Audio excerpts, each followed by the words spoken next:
राधे राधे बच्चा पार्टी। बच्चों, आपके बोर्ड एग्ज़ाम के लिए हमने फिजिक्स के कुछ इम्पोर्टेंट टॉपिक्स की सीरीज़ स्टार्ट की है, जिसमें हमने पहला जो टॉपिक पढ़ा था वो पढ़ा था बायो सेवर्ट का नियम। बच्चों, मैं मनीष शर्मा और स्वागत करता हूं आप सभी का आपके अपने यूट्यूब चैनल विद्या वेब पर। बच्चों, आज जो हम पढ़ रहे हैं वो बायो सेवर्ट के अनुप्रयोग में जो टॉपिक है वो है वृत्ताकार कुंडली के केंद्र पर चुंबकीय क्षेत्र। तो बच्चों, आज जो हम स्टार्ट कर रहे हैं टॉपिक वो है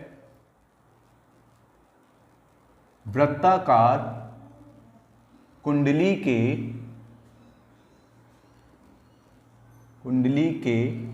केंद्र पर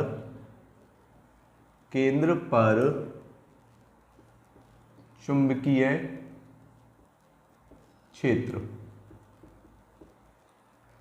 ठीक है बच्चों, आज जो हम पढ़ रहे हैं वो पढ़ रहे हैं वृत्ताकार कुंडली के केंद्र पर चुंबकीय क्षेत्र। इसको समझने के लिए बच्चों आपको पहले बायो सेवर्ट का नियम समझना होगा, और इसके लिए मैंने जो पहली वीडियो बनाई है आपको उसको देखना पड़ेगा, और उसका मैं पिन डिस्क्रिप्शन बॉक्स में डाल दूंगा।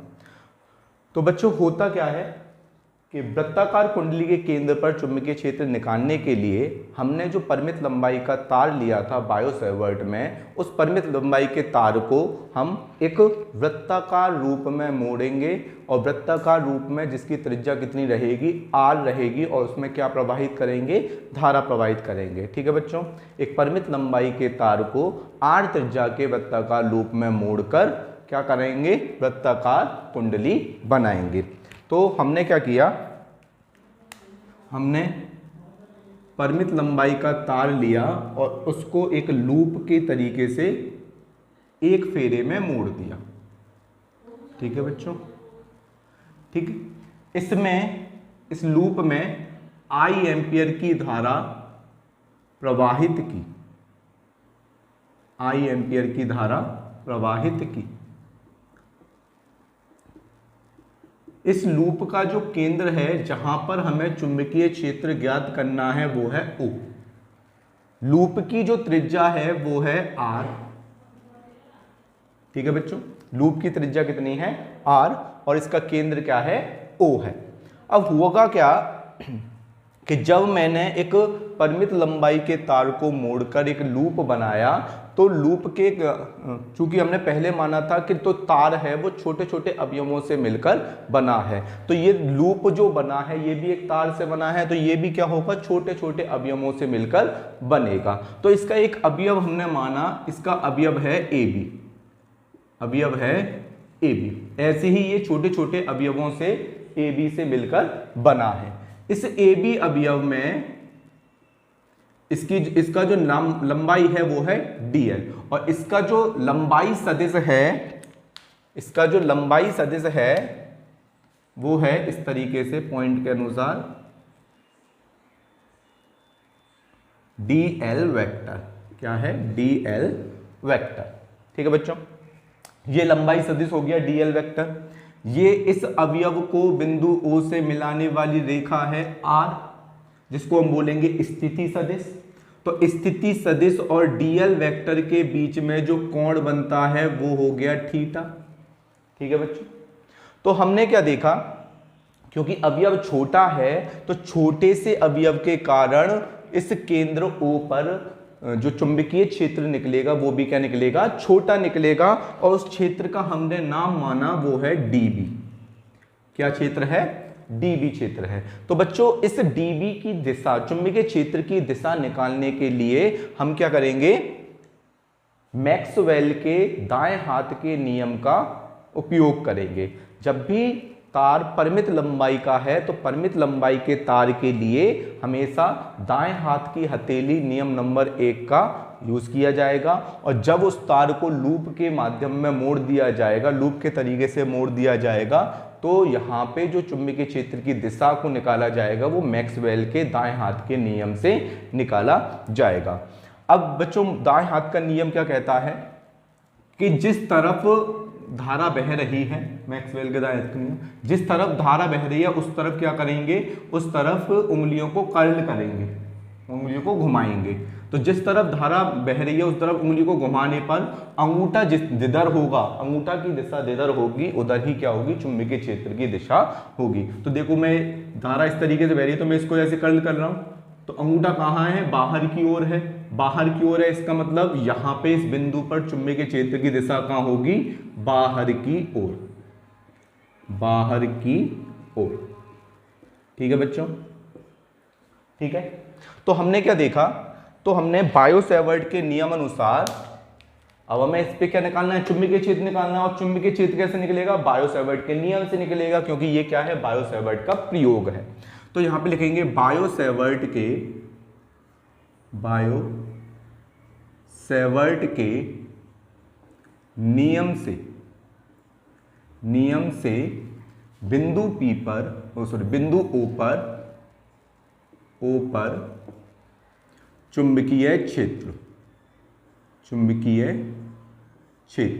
तो हमने वो क्या पढ़ा था बच्चों, हमने पढ़ा था कि dB बराबर होगा μ0/4 pi I dl sin theta upon r square. ठीक है बच्चों, ये हमने क्या पढ़ा था, बायो-सैवर्ट का नियम पढ़ा था, किसी भी पॉइंट पर किसी भी तार के कारण चुंबकीय क्षेत्र निकालने के लिए। तो हुआ क्या कि चूंकि इसको एक लूप के माध्यम से मोड़ा गया है और इस लूप की परिधि पर जितने भी पॉइंट हैं वो केंद्र को मिलाने वाली रेखा के हमेशा क्या रहेंगे, लंबवत रहेंगे। मतलब कि जहां पर कोई भी अवयव ले लो, यहां ले लो अवयव यहां ले लो, यहां ले लो, तो यहां पे जितने भी पॉइंट पड़ेंगे वो सारे पॉइंट इस रेखा के क्या होंगे, लंबवत होंगे।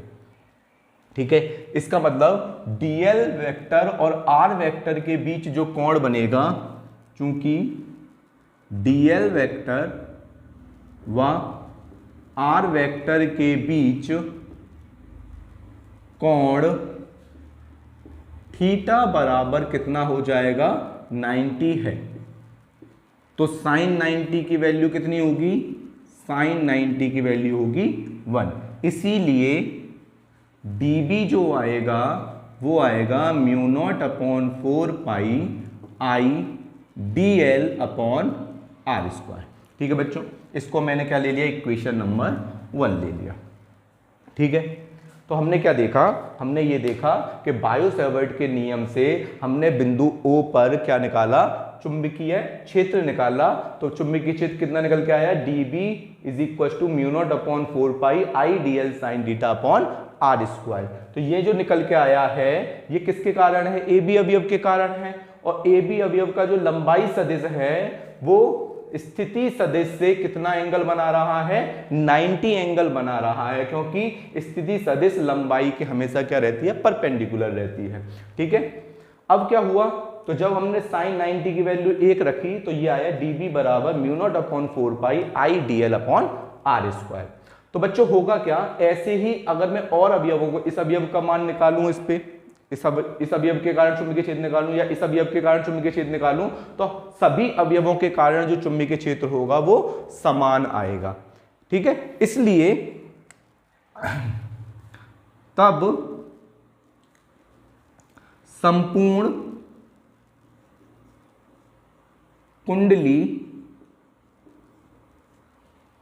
के कारण केंद्र O पर चुंबकीय क्षेत्र। ठीक है बच्चों, संपूर्ण कुंडली के कारण केंद्र O पर चुंबकीय क्षेत्र। तो हमने क्या देखा, क्योंकि हमने इसको छोटे छोटे अवयवों में बांटा है तो हमें ये नहीं पता कि ये अवयव कितने हैं, इसलिए हम इसका क्या नहीं कर सकते, योगफल नहीं कर सकते। समेशन, अगर हम इसका समेशन निकालें, मतलब कि योगफल निकालें, तो योगफल कितना है, dB। अब dB पता नहीं कितना हो सकता dB1 plus dB2 plus dB3 3, ऐसी dot dot dot so on. ये नहीं पता, मान के चलो ये पहला जो अवयव था उसके कारण dv1 निकला, दूसरे अवयव के कारण dv2 निकला, तीसरे अवयव के कारण dv3 निकला, तो ये कितने अवयवों में बटा हुआ है इसका हमें ज्ञात नहीं है, इसलिए हम इसका समीशन नहीं ज्ञात कर सकते। इसलिए संपूर्ण कुंडली के कारण केंद्र O पर चुंबकीय क्षेत्र निकालने के लिए हमें क्या करना पड़ेगा, इस db का समाकलन करना पड़ेगा, इंटीग्रेशन करना पड़ेगा। तो b इज इक्वल टू आएगा इंटीग्रेशन db। ठीक है बच्चों, और db का मान हमने समीकरण 1 से क्या निकाला है, mu naught upon 4 pi i dl upon R square. तो जो कांस्टेंट वैल्यू जिसमें कोई बदलाव नहीं हो रहा वो बाहर आ जाएंगे, तो म्यू नॉट अपॉन 4 पाई बाहर आ गया, i अपॉन आर स्क्वायर बाहर आ गया, इंटीग्रेशन में रह जाएगा dl, क्योंकि बदलाव किसमें हो रहा है, dl में, dl के छोटे छोटे अवयव लिए जा रहे हैं। ठीक है, चूंकि dl क्या है, लूप की लंबाई है, और लूप की लंबाई क्या दिखाएगी, वृत्त की परिधि को दिखाएगी। इसका मतलब इंटीग्रेशन dl का जो मान आएगा वो आएगा कुंडली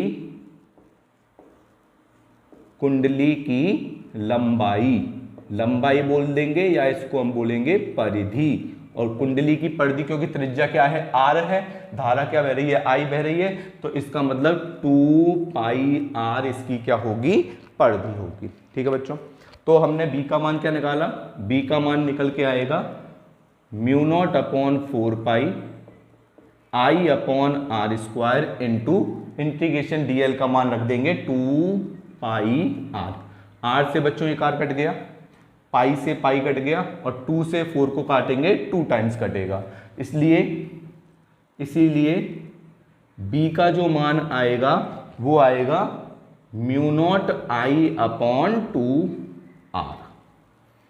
ठीक है बच्चों, ये क्या कहलाएगा, ये कहलाएगा वृत्ताकार लूप के केंद्र पर या वृत्ताकार कुंडली के केंद्र पर चुंबकीय क्षेत्र। अब मान के चलो कि इसमें तार के फेरों की संख्या n है, जो ये अभी तो ये एक फेरा है तार का, तो ये लूप कहलाएगा। ठीक है, अगर इसमें तार के बहुत सारे फेरे कर दिए जाएं तो वो क्या हो जाएगा, कुंडली हो जाएगा। तो अगर यदि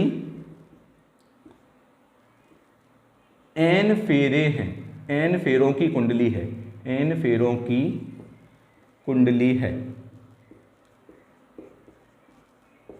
है, इसीलिए b का मान क्या आएगा, mu not n i upon 2r। ठीक है बच्चों, तो ये हमने पढ़ लिया वृत्ताकार कुंडली के केंद्र पर चुंबकीय क्षेत्र। उम्मीद करता हूं आपको बहुत अच्छे से ये समझ में आया होगा। ठीक है बच्चों, इसको पढ़ने से पहले एक बार आप बायो सेवर्ट का नियम जरूर पढ़ लेना, उसके बाद ये बहुत अच्छे से आपको समझ में आ जाएगा। ठीक है बच्चों, आप इसको नोट कर लेना, अगर समझ में ना आया हो तो एक बार वीडियो दोबारा देख लेना, अच्छे से समझ में आ जाएगा। ठीक है, कोई भी डाउट रह गया हो तो मुझे कमेंट करना। ठीक है, thank you all of you, धन्यवाद।